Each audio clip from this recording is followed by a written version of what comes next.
Leitura, Atos 20. De novo, Paulo visita a Macedônia e a Grécia, diz a palavra do Senhor. Cessado o tumulto, Paulo mandou chamar os discípulos e, tendo-os confortado, despediu-se e partiu para a Macedônia, havendo atravessado aquelas terras, fortalecendo os discípulos com muitas exortações.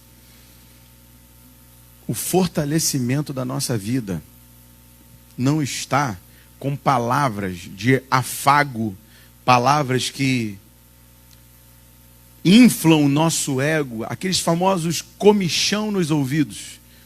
As palavras que nos fortalecem, olha o que está escrito: fortalecendo os discípulos com muitas exortações, dirigiu-se para a Grécia. São exortações, são palavras que nos trazem conserto, disciplina, alerta. São exortações que nos fortalecem. É a vara e o cajado que nos consola. Se não for assim, é muito preocupante, porque significa que nós não estamos dentro do rebanho de Cristo. Significa que estamos como ovelhas perambulando perdidas. Então vamos lá, dirigiu-se para a Grécia, onde se demorou 3 meses, tendo havido uma conspiração por parte dos judeus contra ele, quando estava para embarcar rumo à Síria, determinou voltar para a Macedônia. Acompanharam-no até a Ásia, Sópatro de Bereia, filho de Pirro, Aristarco e Secundo de Tessalônica, Gaio de Derbe e Timóteo, bem como Tíquico e Trófimo da Ásia.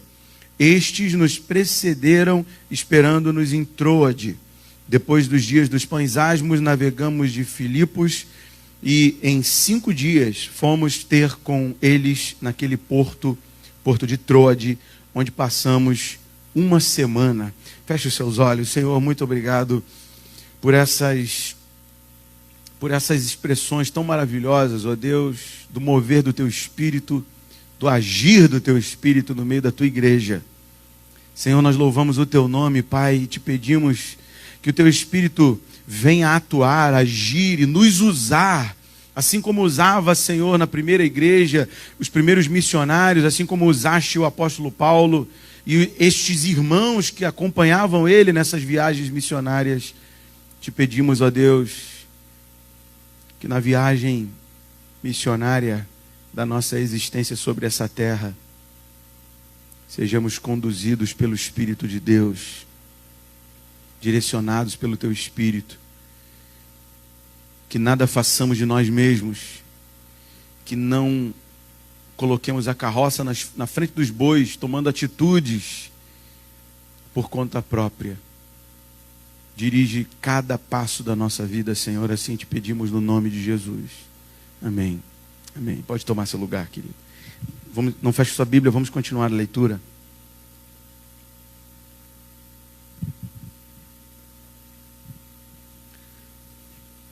No primeiro dia da semana, estando nós reunidos com o fim de partir o pão, Paulo, que devia seguir viagem no dia imediato, exortava-os e prolongou o discurso até a meia-noite.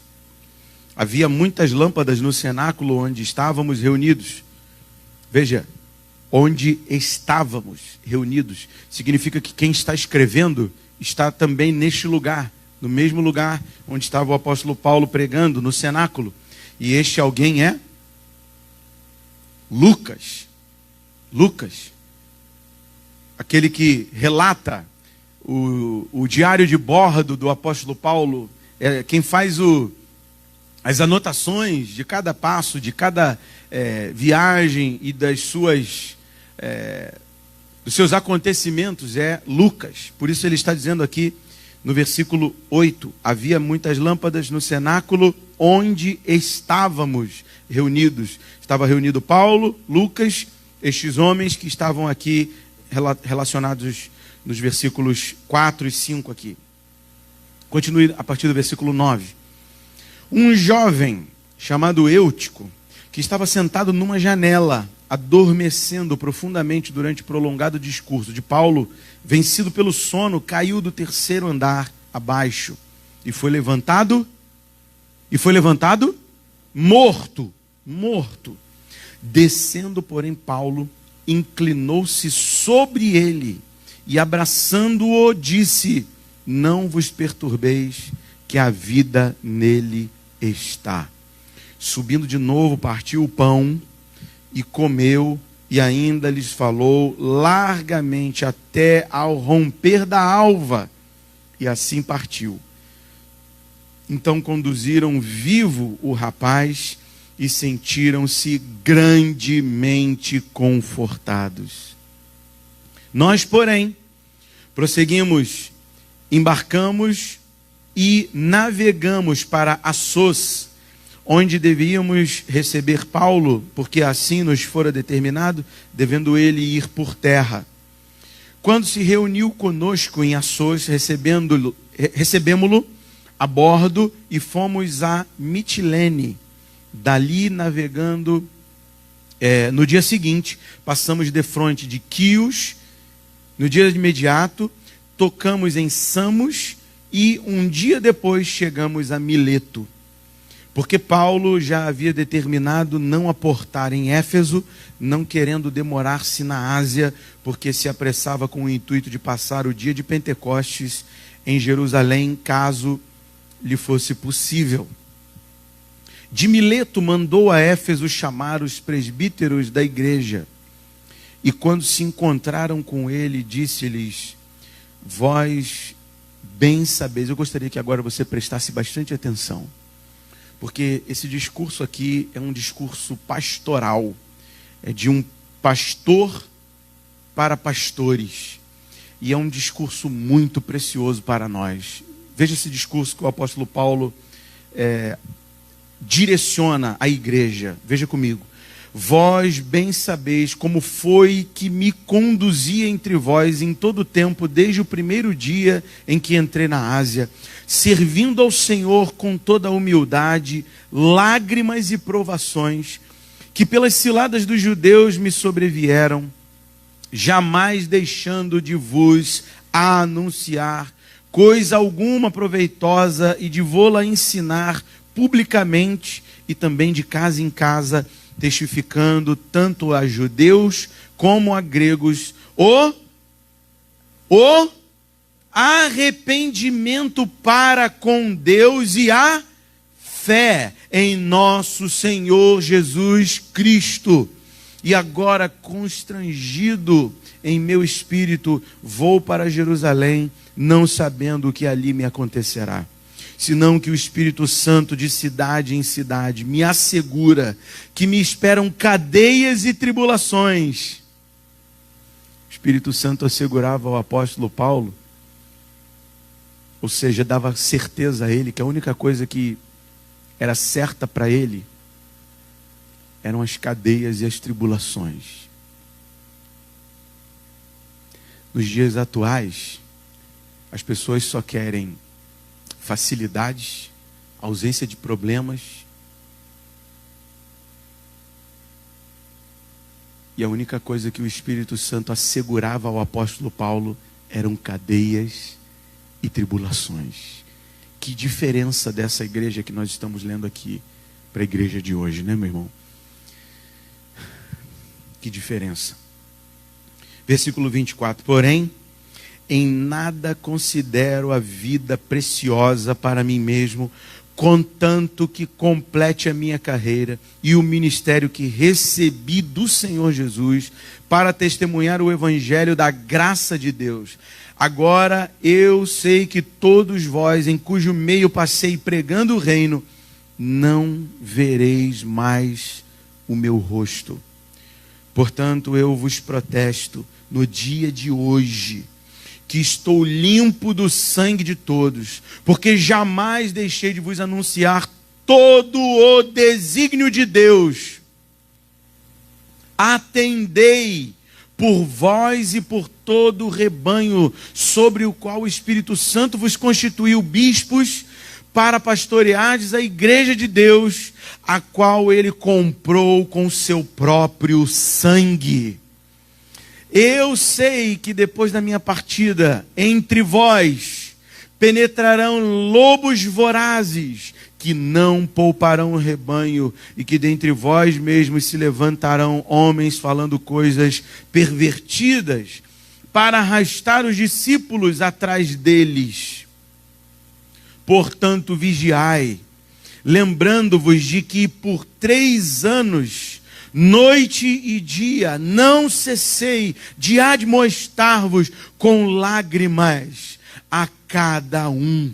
Agora, pois, encomendo-vos ao Senhor e à palavra da sua graça, que tem poder para vos edificar e dar herança entre todos os que são santificados.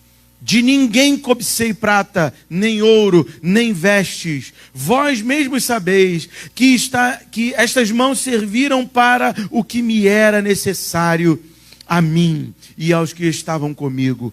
Tenho-vos mostrado em tudo que, trabalhando assim, é mister socorrer os necessitados e recordar as palavras do próprio Senhor Jesus. Mais bem-aventurado é dar que receber. Tendo dito estas coisas, ajoelhando-se, orou com todos eles. Então houve grande pranto entre todos, e abraçando afetuosamente a Paulo, o beijavam, entristecidos especialmente pela palavra que ele dissera, que não mais veriam o seu rosto, e acompanharam-no até ao navio. Só até aqui. Que momento sublime para a igreja. Paulo está na 3ª viagem missionária. A próxima viagem agora, ela já não é mais uma viagem missionária. A viagem chamada a 4ª viagem do apóstolo Paulo já é uma viagem para Roma, onde ele está preso, detido. Ele não está mais pregando, exortando, edificando as igrejas onde ele havia plantado igrejas. Ele não está mais fazendo esse trabalho. Agora, nessa última viagem, em missões, pregando o evangelho, ele está aqui como que se despedindo. Ele entende, ele já lhe tinha sido revelado pelo próprio Espírito Santo, que seus dias se abreviavam, que os dias do fim estavam chegando, que a sua morte, sua prisão em Roma, assim como sua morte, estava perto de acontecer, e ele já estava ciente disso. Ele chama pastores, antes de parar em Troade, né? Ou melhor, depois de parar em Troade, ele chama esses pastores e faz essas exortações. Pastores que estão da igreja de Éfeso, congregações que estão em Éfeso. Ele não vai até as congregações, ele chama os líderes, os presbíteros, os bispos das igrejas, para lhes dar uma palavra de encorajamento, de fortalecimento, dizendo para eles: fiquem atentos, continuem vigilantes, os lobos vão entrar nas igrejas, continuem atentos, porque esses homens vão tentar de tudo para arrebanhar pessoas para si.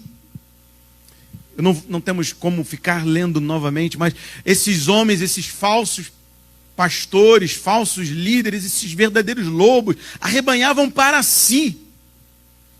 Eles não arrebanhavam para Cristo. A disposição do coração desses homens não era fazer o nome de Cristo ser levantado, era para fazer o seu próprio nome ser erguido. Então, ele diz essas palavras. Paulo tem 3 discursos que são principais.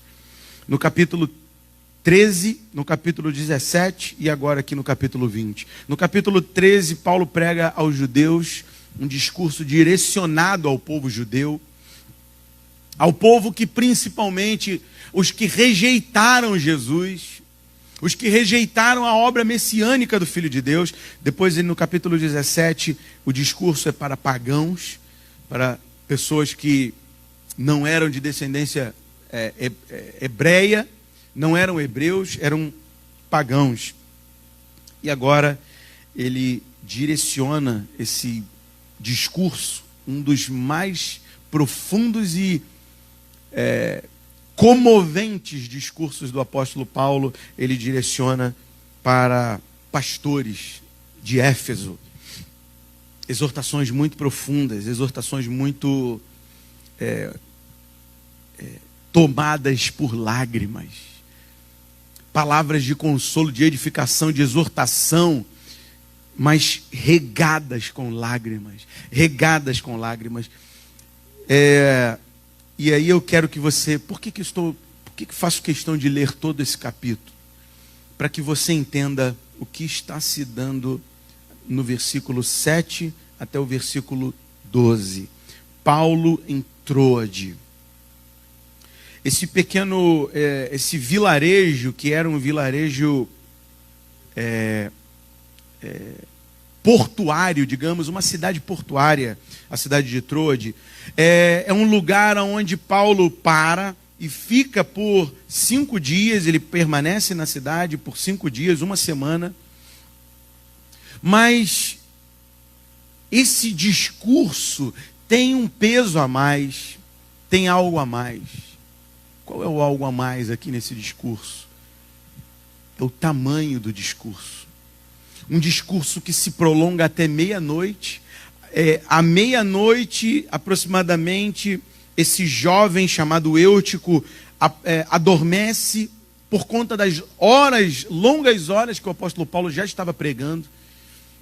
E depois dessas longas horas, ele cai da janela. Em seguida, o apóstolo Paulo tem uma atitude e ele ressuscita, esse jovem ressuscita, e o apóstolo Paulo, veja o que está escrito aqui, por favor, não feche sua Bíblia não. Veja o que está escrito no versículo 11. Subindo de novo, partiu o pão e comeu, e ainda lhes falou largamente até ao romper da alva. A vigília começou no início da noite, passou por toda a noite, entrou madrugada dentro e terminou só com os primeiros raios de sol aparecendo. Por que isso está acontecendo? Por que esse discurso tão demorado? Por que esse prolongamento? Porque são suas últimas palavras. Esse discurso, ele tem como um pano de fundo a tristeza. O apóstolo Paulo está em tristezas. Ele sabe que seus últimos dias, ele sabe que ele não vai ver mais essas pessoas. É uma igreja plantada por ele, é uma igreja que iniciou-se por intermédio deste homem. Ele deixa os pastores no local, mas ele é o fundador da igreja, junto com os seus cooperadores. E por isso o discurso é prolongado, porque se trata de um último discurso do fundador desta casa de oração. É o último discurso e ele não vai mais ver o rosto destas pessoas. Por isso o discurso prolongado. E o que acontece aqui é algo que, como falamos pela manhã, né? Não vou ficar me prendendo a esse assunto não, tá, meus irmãos? Mas é que é muito importante verificar isso aqui. O que está escrito no versículo 7, acompanhe com seus olhos. No primeiro dia da semana, estando nós reunidos com o fim de partir o pão. O primeiro dia da semana aqui não é o sábado, definitivamente. Até porque o sábado seria o último dia da semana. É o dia considerado o dia do descanso. Por que o apóstolo Paulo não está honrando a lei de Deus que diz que deve se guardar o sábado, que deve se manter o sábado exclusivo, sem trabalhos, e deve ser reservado o sábado para o Senhor. Por que o apóstolo Paulo não está celebrando a mesa, o partir do pão, a Santa Ceia, no sábado? Qual o motivo de Paulo estar fazendo isso? Qual a razão de estar celebrando no primeiro dia da semana? Eu queria te falar algo assim, vou passar por isso bem rapidamente. Meus irmãos, o nosso calendário não é o mesmo calendário dos judeus dessa ocasião. Até mesmo o sábado nosso, o sábado, no caso, o dia de ontem nosso, ele não é equiparado ao mesmo sábado judeu. Aquele dia destinado a não trabalhar e que o judeu exclusivamente voltava-se para simplesmente não fazer nada. E os judeus daquela época, eles assimilaram isso de uma forma muito equivocada. O sábado para os judeus era um dia sagrado. O sábado para os judeus, o dia era quase que uma divindade. O dia era tratado como um Deus. O dia de sábado era quase que tratado como um Deus. Mas na verdade não foi isso que Deus deu na sua lei. A guarda do sábado, observar o sábado, parar e descansar no sábado, era para glorificar a Deus, era para cultuar a Deus, era para se voltar a Deus em gratidão, era um dia de ações de graças, era um dia de adoração. Não era um dia que deveria o dia ser exaltado. O dia era para a glória de Deus, não o dia que deveria ser exaltado. O sábado não está acima de Deus. Deus está acima do sábado. Deus criou o sábado. Não foi o sábado que criou Deus. Sábado está submetido a Deus, assim como todos os outros dias da semana. Então esse aqui é um texto que faz com que nossos, digamos, pessoas que cultuam no sábado, eles ficam um pouco revoltados com esse texto aqui. Alguns deles chegam a um ponto de desconsiderar o próprio apóstolo Paulo por fazer isso aqui. No primeiro dia da semana, partir o pão. A pergunta que eu queria te fazer é: por que hoje, nos dias atuais, nós nos reunimos domingo? Primeiro que porque é o primeiro dia da nossa semana nos moldes atuais, nos moldes como nós vivemos há alguns séculos. Na contagem de tempo, nós damos o domingo fazemos o culto no domingo, temos uma reunião mais volumosa no domingo. Por que fazemos isso? Por um motivo muito especial. Porque o Filho de Deus ressuscitou no domingo, ao terceiro dia. O primeiro dia da semana, o Filho de Deus levantou dos mortos. O primeiro dia da semana é o dia que a igreja tem a razão de existir. O primeiro dia da semana nós cultuamos como que estivéssemos proclamando: nosso Senhor está vivo. O nosso Redentor vive e reina para sempre. Por isso proclamamos no primeiro dia da semana. E eu quero mais uma vez reforçar isso contigo. O primeiro dia da semana não vai te salvar. Porque quem salva não é o dia, é o dono do dia. Quem salva não é o domingo, é aquele que ressuscitou no primeiro dia da semana, que para nós é o domingo. Que salva não é o sábado, é o Senhor, dono do sábado. Que salva não é a sexta-feira, é o dono da sexta-feira. Meus irmãos, Todos os dias deveríamos estar diante dele em rendição, em arrependimento, em contrição, fazendo aquilo que o apóstolo Paulo estava pregando aqui: arrependimento. O primeiro dia da semana não significa que é um dia que tem algo a mais. Não significa que hoje tem um algo a mais aqui no dia de hoje. O algo a mais no dia de hoje é simplesmente a presença de Deus. A mesma presença de Deus que amanhã, quando você despertar pela manhã, dobrar o teu joelho, Ele estará, o mesmo Deus que está aqui conosco, estará contigo amanhã. Amém? Estará contigo na terça, na quarta, na quinta. Aquele que permanecer nele, ele permanecerá em vós. Aquele que não permanecer, ele também não permanece. Ele não permanece. Então, é muito importante verificar isso, é muito importante entender isso. Você vai verificar lá também, no capítulo 1 do livro de Apocalipse, não precisa abrir a sua Bíblia não, se trata do dia do Senhor. O dia do Senhor como sendo o dia da vitória de Jesus. Nós, quando cultuamos ao Senhor no domingo, nós estamos declarando que Ele ressuscitou, que Ele venceu a morte, que Ele venceu o diabo, que Ele venceu o mundo e que Ele em breve voltará.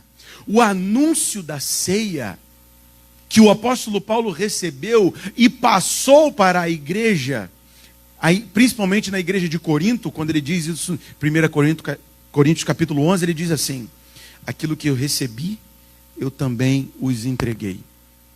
Que o Senhor, na noite que foi traído, partiu o pão, distribuiu o cálice, tendo dado graças, disse: fazer isto em memória de mim.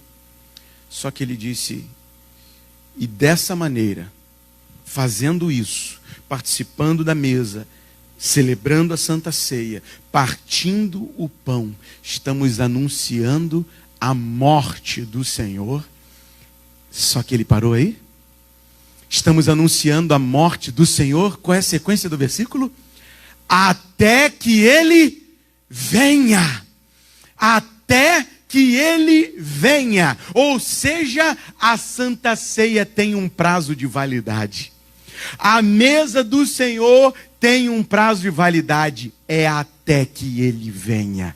Quando ele vier, nós não vamos mais precisar do memorial, porque quando ele vier, aquilo que nós reforçamos e trazemos à memória será cumprido e estabelecido, e nós nos sentaremos à mesa com ele para celebrarmos as bodas do Cordeiro. Aleluia! Esse dia nós não vamos nos lembrar, nesse dia nós o veremos face a face. Aleluia! Então, por que celebramos no primeiro dia da semana? Porque Cristo dividiu a história. Porque Cristo ressuscitou no primeiro dia da semana. Porque Ele é Deus. Porque Ele é Senhor. Porque Ele é o Cristo. Porque Ele é o Messias. E porque Ele ressuscitou. Se nós não estivermos aqui celebrando a ressurreição, o que aconteceu no sábado? Você lembra o que aconteceu no sábado? Na sexta-feira ele foi crucificado, morto e sepultado. O que acontece no sábado? Absolutamente nada.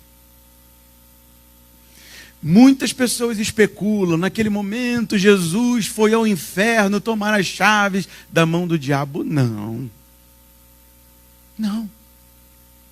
Jesus tomou as chaves da mão do diabo ali. Jesus venceu a morte ali. Jesus venceu o mundo ali.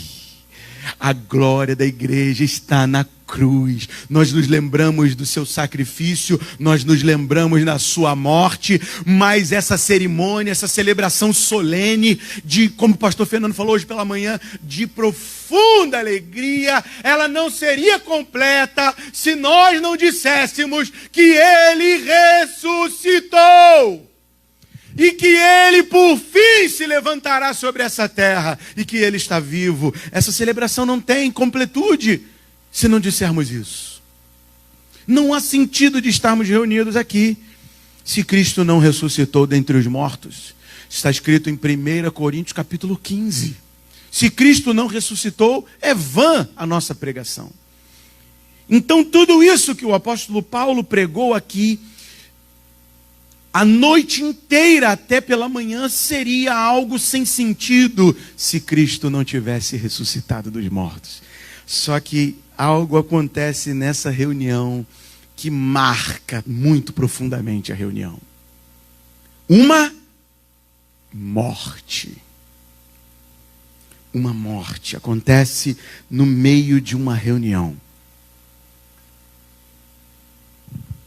Alguns pesquisadores dizem que essas lâmpadas que estão acesas nesse espaço, nesse cenáculo, né? Deixa eu ver aqui, para não dizer errado aqui. Paulo devia seguir viagem. Havia lâmpadas no cenáculo, no versículo 8. Havia lâmpadas no cenáculo. Cenáculo era simplesmente uma espécie de quarto grande, como se fosse esse lugar aqui, um lugar grande. E esse cenáculo, ele ficava no terceiro andar. Então havia um primeiro, um segundo, um terceiro andar. Esse jovem está na janela do terceiro andar. É um aventureiro, né? Na janela, no terceiro andar. E não é à toa que está escrito aqui, havia lâmpadas no cenáculo onde estávamos reunidos. Essa informação é muito importante. Essas lâmpadas eram formadas por combustão. Havia um líquido ali, um óleo ali, e esse óleo fazia aquele cheiro. Alguém aqui já presenciou uma queda de luz e a necessidade do famoso gerador? Alguém aqui já presenciou isso? Lá em Alagoas, nós morávamos num apartamento e o apartamento tinha uma sucessiva falta de luz. E se faltar luz num apartamento é muito complicado, ainda mais um apartamento com 8 andares, com elevador. Imagina a pessoa que está dentro do elevador com a falta de luz, é um desespero, né? Principalmente a pessoa que tem pânico de lugares confinados, é um desespero. E era necessário o gerador.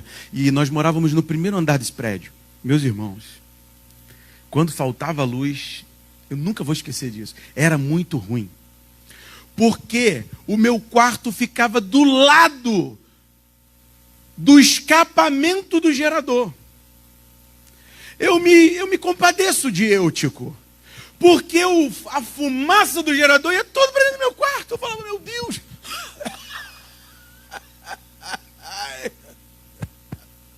Sabe isso? Fumaça de óleo diesel, então, meu Deus, eu tenho pânico do óleo diesel. Eu prefiro ficar preso dentro do elevador fechado. Eu prefiro. Não. Eu prefiro do que ficar atrás de uma van que não está com o motor feito, queimando óleo diesel. Já ficou? É uma desgraça, meus irmãos. É uma desgraça. Eu não sei, quem faz isso devia se converter. Se você tem uma van que está queimando óleo diesel, pelo amor de Deus, meu irmão, vai parar esse carro e vai fazer uma manutenção nessa van. Porque olha, a gasolina e o álcool queimando já não dá muito, não incomoda tanto. Eu estou falando tudo isso para que você entenda que essa fumaça acabou entrando nas narinas desse jovem. E se ele estava na janela, ele estava num nível um pouquinho mais alto do que as cadeiras, do que os bancos. Então, aquela fumaça que batia no teto ia direto para a janela era onde a fumaça estava saindo. Então, ele estava respirando cada vez mais esse ar. E o apóstolo Paulo estava pregando durante longas horas. Imagina esse jovem respirando essa fumaça. Longas horas. Eu não sei se era óleo diesel. Não era não, tá? O óleo diesel é um produto mais recente. Aliás, eu sei disso por causa do meu pai. Na refinaria, a produção do óleo diesel é um pouco mais recente. Mas aquela fumaça, daquele óleo queimando, fez com que esse jovem se intoxicasse, provavelmente. E tendo se intoxicado, ficou tonto e caiu do terceiro andar. Num momento onde é celebrada a ressurreição, No primeiro dia da semana. E essa informação que Lucas faz questão de dizer, o primeiro dia da semana, significa que estão celebrando a morte e a ressurreição de Jesus, porque ele ressuscitou no primeiro dia da semana, ele não ressuscitou no sábado. Esse jovem cai morto. E o apóstolo Paulo toma uma atitude que representa a sua autoridade, até mesmo profética. A atitude que o apóstolo Paulo tem de descer depois da queda do jovem, veja comigo a partir do versículo 9. Um jovem chamado Eutico, que estava sentado numa janela, adormecendo profundamente durante o prolongado discurso de Paulo, vencido pelo sono, e aqui diz vencido pelo sono, e esse sono provavelmente causado até mesmo por esse óleo. Alguns dizem que este óleo causava certa sonolência. Meus irmãos, não entenda como sendo óleo diesel não, tá? Falei do incômodo do óleo diesel, mas não entenda assim não. Esse óleo provavelmente causava uma certa sonolência, ele cai no sono, longas horas. Um óleo que causa certa sonolência, um prato cheio para uma queda de uma janela. Caiu do terceiro andar abaixo e foi levantado morto. Descendo, porém, Paulo inclinou-se sobre ele e abraçando-o disse: não vos perturbeis, que a vida nele está. Quando o apóstolo Paulo faz isso, quando ele toma esta atitude, ele não está fazendo isso à toa. O fato dele se projetar com o seu próprio corpo, como se estivesse abraçando o jovem, inclinando-se sobre ele, veja o versículo 10, inclinando-se sobre ele e abraçando-o, ele toma a mesma atitude profética de dois grandes profetas, Elias e Eliseu. O profeta Elias, depois não leia agora, mas se você quiser anotar, anote primeiro capítulo de Reis, 1 Reis 17, 21, o profeta Elias, e 2 Reis 4, 34, provavelmente essas referências estão na sua Bíblia. 2 Reis 4, 34, o profeta Eliseu. O principal profeta Elias e o seu sucessor Eliseu têm atitudes muito semelhantes. Para com a viúva de Sarepta, Elias projeta o seu corpo sobre o menino morto. Você lembra da viúva de Sarepta? Aquela mulher que não tinha nada e o profeta pede que ela faça um bolo para ele, e ela diz: eu não tenho nada, eu não tenho azeite na botija, eu não tenho farinha, eu vou comer provavelmente a última vez, vou alimentar o meu filho e nós vamos morrer. E o profeta diz: não, você não vai ficar assim, e a botija não faltou azeite, não faltou farinha, mas o menino morre. E na sequência o profeta Elias se projeta sobre o menino morto e ele revive. O espírito voltou, como diz aqui no versículo, a vida nele está. A vida nele está. Ele toma a mesma atitude dos dois profetas. E na sequência, o profeta Eliseu, diante da sunamita, aquela mulher que não podia ter filhos, ela passa a ter filhos e o filho morre. E ela fica muito entristecida com Eliseu. Ela diz: eu não podia ter filhos, eu tive filho e agora meu filho morre. Por que você fez isso comigo? Por que você permitiu isso? Era melhor não ter tido filho, para ter filho e morrer. Você lembra disso? E a mesma atitude o profeta Eliseu tem. Ele se projeta sobre o corpo. Ou seja, ele quer passar o calor do seu próprio corpo para o corpo frio e morto. E tendo essa atitude, esses homens são homens que são embaixadores de Deus. São as bocas de Deus, são os homens que representam a própria divindade, o próprio Deus, o nosso Deus. Esses homens são dotados de autoridade espiritual, são dotados de uma autoridade que ultrapassa ali naquela ocasião o entendimento das pessoas até mesmo. são autoridades divinas na terra. Eles não estão fazendo isso à toa. E o apóstolo Paulo toma essa atitude da mesma maneira. Para que ele faz isso? Por que ele faz isso? Porque ele é um representante do ministério de Cristo. E o ministério de Cristo é baseado também em milagres. Você lembra quando aqueles quatro homens, amigos de um paraplégico, um paralítico, eles abrem um buraco no telhado onde estava Jesus, eles descem aquele paralítico como que um elevadorzinho improvisado, e o paralítico para na frente de Jesus. Você lembra o que Jesus falou? Perdoados estão os teus pecados. Quem estava ali falou assim: ué, perdoados estão os pecados? Primeira coisa, quem é esse para perdoar pecados, se só Deus pode perdoar pecados? Olha que coisa fantástica. Primeiro, ele está mostrando quem ele é. Ele diz: eu sou Deus, com aquele ato de perdoados estão os teus pecados. Jesus está dizendo: eu sou Deus. Mas, como havia incredulidade entre aqueles homens, o que Jesus fala? Por causa da vossa incredulidade, eu ordeno a esse homem: levanta, toma o teu leito e anda. Por que Jesus faz o milagre? Porque eram os milagres que asseveravam, que confirmavam a divindade de Cristo. E por que o apóstolo Paulo, neste momento de santa ceia, onde há um acidente mortal, ele desce e projeta o seu corpo, tomando os mesmos atos dos profetas do passado, projeta o seu corpo e diz: a vida nele está. Porque ele está debaixo do ministério de Cristo. O ministério de Cristo também era baseado na ressurreição. Meus irmãos, o que está acontecendo aqui é algo muito sobrenatural, é algo muito grandioso, porque o nosso Deus é grandioso, Deus tremendo, de obras grandiosas, que ressuscita os mortos. Aleluia!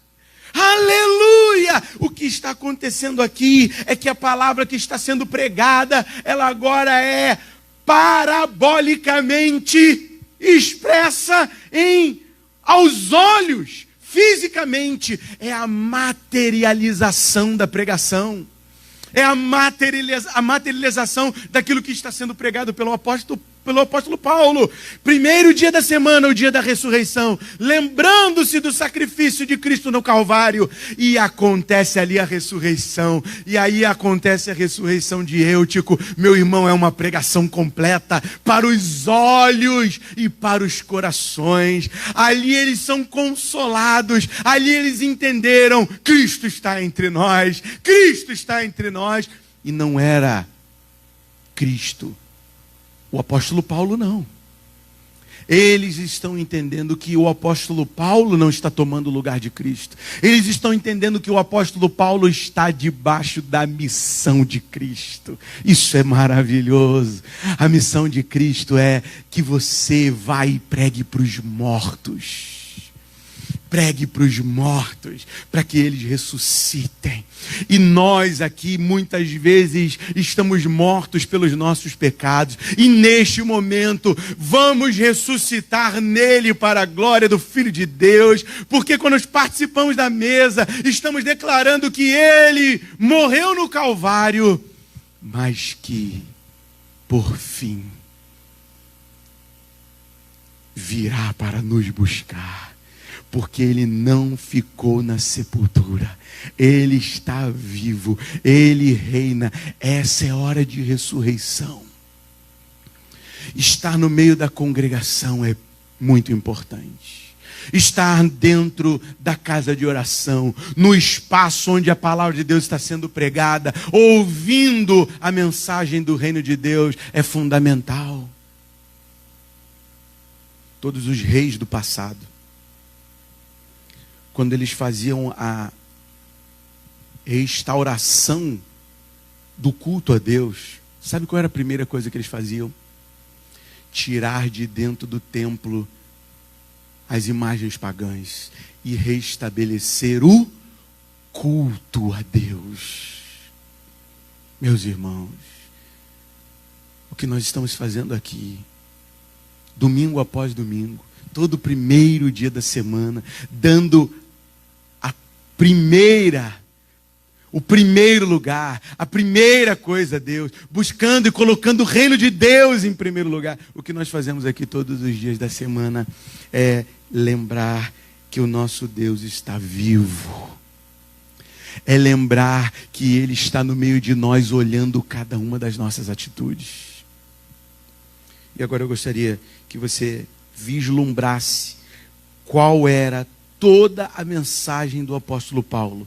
Vá comigo, por favor, no versículo 21. Encerramos aqui. Testificando tanto a judeus como a gregos.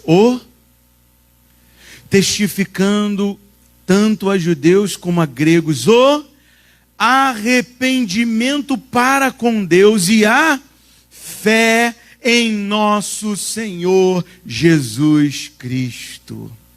Aleluia. E o apóstolo Paulo fez isso dioturnamente, continuamente, anunciando arrependimento, anunciando a fé no Senhor Jesus. Essa mensagem jamais poderia fugir da igreja. Essa mensagem jamais pode ser deixada de lado. E ele diz lá no versículo 26, portanto, eu vos protesto no dia de hoje, que estou limpo do sangue de todos, porque jamais deixei de vos anunciar todo o desígnio de Deus. Todo o desígnio de Deus. Atendei por vós e por todos o rebanho. Atendei por vós significa que ele estava falando para pastores, para bispos, para os líderes da igreja de Éfeso. Atendei por vós e por todo o rebanho sobre o qual o Espírito Santo vos constituiu bispos para pastoreardes a igreja de Deus, a qual ele comprou com o seu próprio sangue. No seu último discurso, o apóstolo Paulo fala do sacrifício do Cordeiro, porque, meus irmãos, nenhum discurso pode ser mais belo do que falar do sacrifício do Cordeiro de Deus, que com seu sangue nos comprou, que com seu sangue nos purificou dos nossos pecados, das nossas maldades, dos nossos maus caminhos. Hoje é dia de você se arrepender, hoje é dia de renovar a fé no Filho de Deus, porque sem isso não existe igreja. E sem a ressurreição do Filho de Deus não existe evangelho. Cristo está aqui pessoalmente no Espírito Santo.